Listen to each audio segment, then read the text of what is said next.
Yes, everyone loves the strategy side of personal branding, but you know what they don't tell you? The most unhinged, low-key delusional moves that it took to build a kind of brand that is so freaking iconic and that sells for you. So today, let me expose myself and tell you the most unhinged move that actually made zero sense at the time, but that actually allowed me to build my personal brand to what it is today.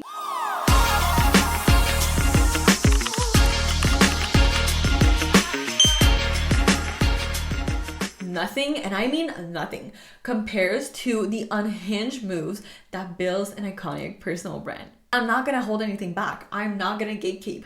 I'm gonna tell you exactly what these are, because yes, it is amazing to have the strategy side, but you know what? The strategy cannot teach you the unhinged shit that actually makes your brand so iconic. So let's dive into that. Go grab your matcha, go on your hot girl walk, and let's just dive into it, and let me just expose myself. First on the list, no one becomes iconic by waiting for validation. All right? It's more that you already have all the certainty and all of the validation that you could possibly need. And that is where you create, and that is how you market yourself. And so therefore, like, that is just something that like no amount of fucking strategy can like do for you. You know, that is certainty at its finest. And what I've actually noticed, okay, since I have been doing content for so many years, is that like when you can truly be so deeply certain in the value that you provide and what you have to offer, and like in the content that you are posting out there, as if people are already obsessed with you, is actually what makes them obsessed with you, right? Because sometimes we think like, okay, like I just need to post my content and then I'm going to get feedback, and then I'm going to see if I'm going to get validated, or if people like it, or if my clients like it, or whatever, right? When that is creating from the wrong place, right? It's because how can they become obsessed with what you're doing if you're waiting for them to be obsessed first? It kind of goes the other way around, right? You're like, oh, I know they're going to be so obsessed. And so you literally exude that energy, because there is an energy in your content and how you are showing up all the time, okay? And people can feel that. They cannot name it, but they can feel it. And this is why sometimes when you come across someone's page or someone's video and you see that they have not that many engagement, but you feel like they talk like they know exactly what the fuck they're talking about. And that's because of how much conviction you have within yourself, within your service, within your offer, within what you have to offer and how you are showing up. And that conveys itself 100% when you show up in your content and how you market yourself. That is not something that someone can change for you. That is something that you yourself have. You get to set the tone, like truly, like you are the one who sets the tone. You set the tone, and then the outside world literally matches whatever it is that you are manifesting when you are showing up in that energy. I can say that I can literally tell when someone is going to be so successful online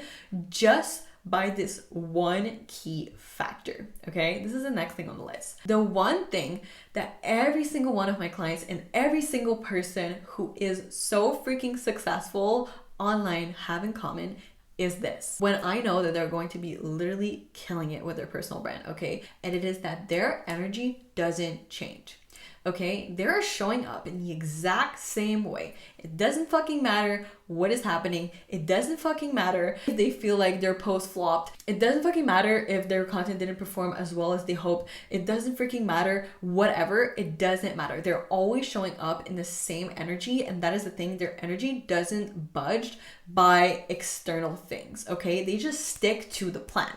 And that is the one thing that always bring them so much more money than the people who are not doing that. Now, next up on the list is probably one of the most unhinged things that I ever did to grow my personal brand to what it is today. And I don't think I've ever shared this before, but I was literally relentless with my content and building that online presence, okay? Because I would literally wake up at 6 a.m.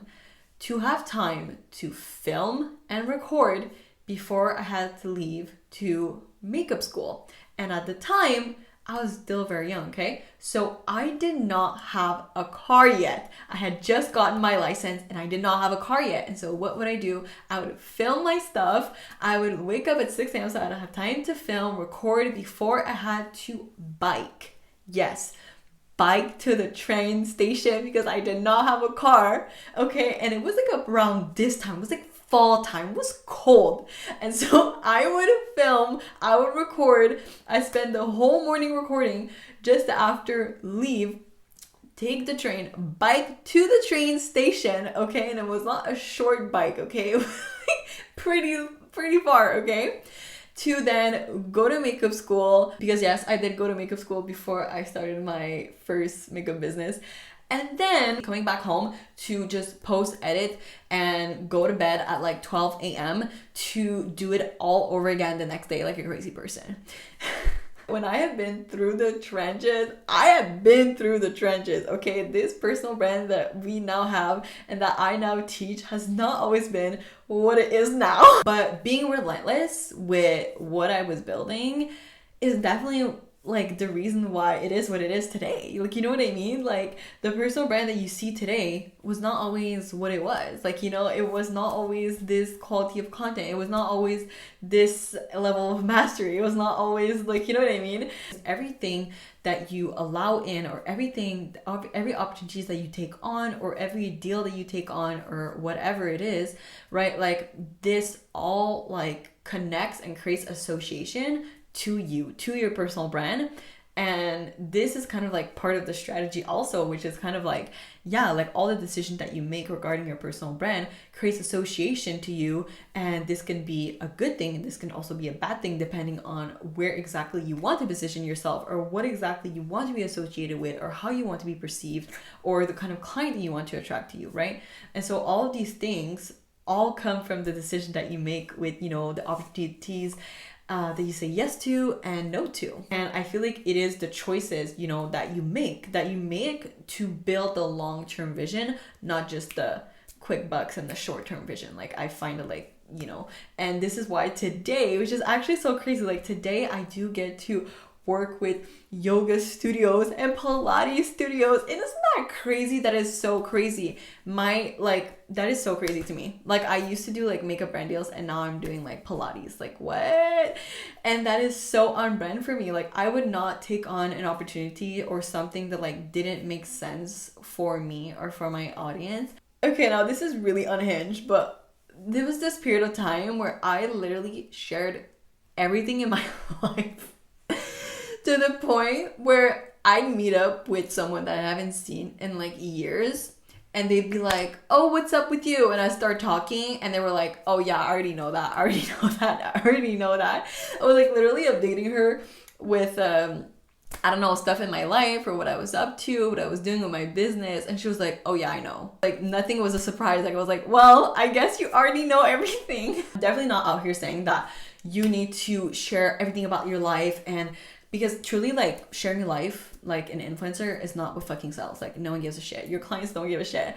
But what this truly shows is that connection sells way more than perfection, right? Like, because I didn't just build an audience that followed me. Like, they literally felt me. They were inside of my world. They were part of my community, right? And that is truly what makes a personal brand converts without the chasing, without the hustling, right? Is when you can get people to feel drawn to you. And that comes from connection, because connection sells way more than perfection and looking polished and looking, oh, I'm using the right words and the right terms, and look at me, like, I'm so bored. Bye, I'm bored. Now, in correlation to that, this is also something else that I have on the list. It's like kind of like a narrative that like a lot of people believe, which is just like, oh, you have to be polished, you have to look a certain way, you have to wear a blazer, and you have to do this and that, because that is what is going to make your premium clients buy and whatever, when that is actually not the case. Like, trust me, okay? People don't want to be fucking bored. They want to be activated, okay? And the more you are trying to filter yourself out, the more your personal brand becomes boring, okay? And this is something that strategy cannot teach you, okay? It is just to drop the filter, drop the filter, drop the veil, and just be unhinged. Just speak how the fuck you would speak. Like for me, like a lot of people would be like, oh, but like, are you sure like you can swear in your videos? I'm like, this is how I talk, bitch. Like, this is how I talk. If you don't like it, just leave. Like, next on the list is back in my influencer era, okay? When I was creating content for a lot of brand, okay? And I started to see the impact of influence as a currency. And this is something that truly is what started to make me realize that, you know, this is the thing that every business wants, but usually kind of lack, which is, you know, having the kind of influence that get people moving and your premium clients to actually buy. And this is, you know, not the same as obviously being an influencer, because being an influencer, you kind of like don't really have your own clients and everything. But there is a way to use influence as a currency so that you get to activate your client. And the fact is that being delusional with the events that I wanted to attend and the tickets that I wanted to have and the experience that I wanted to be at taught me that influence is a currency and it can be used for your business when you know how to, right? And so that was like a crazy experience that like really helped grow my personal brand to what it is today, and also like inevitably like shaped a lot of the methods that I teach to activate clients, to grow your influence as a business owner, as a CEO, as an entrepreneur. Next on the list, we have I paid $500 for a photo shoot just to realize that I completely wanted to shift my makeup business to personal branding and literally never use these pictures ever. Now, this is like just a moment of like, you know, I was going towards this one vision that I felt like was just the right path for me, since that was the path that I've been on for multiple years.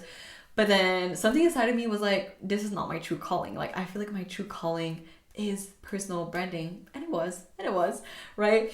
But at the time, you know, it was so funny to be like, yeah, I paid for like an entire photo shoot that like I ended up using like nothing out of it, which was kind of funny. So, you know, sometimes like I feel like you evolve so freaking fast, and sometimes you just need to like take a step back and really do like a bird's eye overview and really like refine your personal brand or refine your level of marketing to truly like match. And doing a bird's eye view is truly like one of the most powerful thing you can do, especially when you just want to realign your content and you want it to feel more like you, and you want it to feel more like your level, or like, you know, you're evolving, and it's normal that like your brand will evolve with you. It will not always stay the same, it will not always look the same, it will not always be the same, you know, and that is fine. Like, that is the beauty of having a personal brand. It gets to evolve alongside you, and you don't get to be in a box, you know what I mean? Next up is embodying the fuck out of your brand. And I mean, like, when you truly are the embodiment of what you sell, or truly the experience that you bring to your clients, like when you are the embodiment of your brand, game changer. Literally game changer. And this is something that I feel like not a lot of people talk about. You don't hear that shit talked about a lot at all, actually. And this is one of the most powerful thing, because listen, you can have the most insane strategy, you can have all the right funnels and all the right things, okay?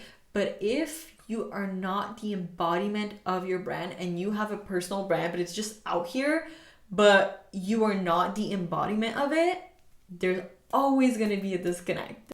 Nothing, and I mean nothing, compares to embodying the fuck out of your brand. And this inevitably brings you to just being closer to your most unfiltered self, your most iconic self, just being in your pure authority, being in your talent, being like as yourself, not in a box, and just truly being so fucking unfiltered. Building a personal brand can only be as iconic as you let yourself be. Like, It's really crazy because you know how like everyone says like, oh, you know, building a business is like a spiritual journey and it's kind of like a self-development journey. Is the same thing for your personal brand. It's the same thing for your personal brand, because as long as you still hold back what you really think, as long as you still hold back your most unhinged opinion that might piss some people off, as long as you're still trying to fit yourself in a box, as long as you're still trying to check off all the right content boxes or all the right things so that your clients think that you're so professional and so the best or whatever, the more boring your brands get. And that is why I think that like next up on the list, we should definitely add just being your most unfiltered self. And I think it's a lot easier said than done. Like I feel like a lot of people are like, I'm so authentic, I'm so authentically me. But it's like, there's nothing that like would repulse anyone in your content. And that is an issue. Because this is something that I always say, but like the more that you can repel, the more that you create obsession, the more that you create demand. Okay. And why is because when you can repel the wrong people, you will always attract all of the right ones, especially when you are looking to have more premium clients that don't need any convincing, that just wants you, that wants to pick you above everybody else, right? That is part of it. It's part of being unfiltered. It's part of being truly yourself unfiltered, not just I'm so authentic, I'm showing my personality. Okay, we're over that. That's grade 1. Okay, we're in the CO level now. Okay, like let's take it up a notch. That comes also with how much you let yourself be. Lastly on the list, we have that if your personal brand is draining you, then it means that you are not doing it right. Why you're creating a personal brand is because you wanted to sell for you. You wanted to do the attraction part. What attracts magnetism? When you feel good. And so if you don't feel good about it, then of course it's not going to give you the level of result that you're looking to have, because it should feel good, because that is literally the baseline of attraction. With all that said, these are all of the unhinged stuff that like literally no one tells you about. No one tells you that it takes in order to grow an iconic personal brand. And so these are all the unhinged shit. These are all the things. Let me know if you enjoyed this episode. Comment down below if you did. If you love this episode, definitely take a screenshot, post it on your story on Instagram and tag me. I am at Malika B. And as always, I'll meet you here next week, and stay amazing. Thanks so much for tuning in, and don't forget to leave your 5-star rate and review on the podcast. I love to know what you guys think of the episodes, and I will meet you here next week.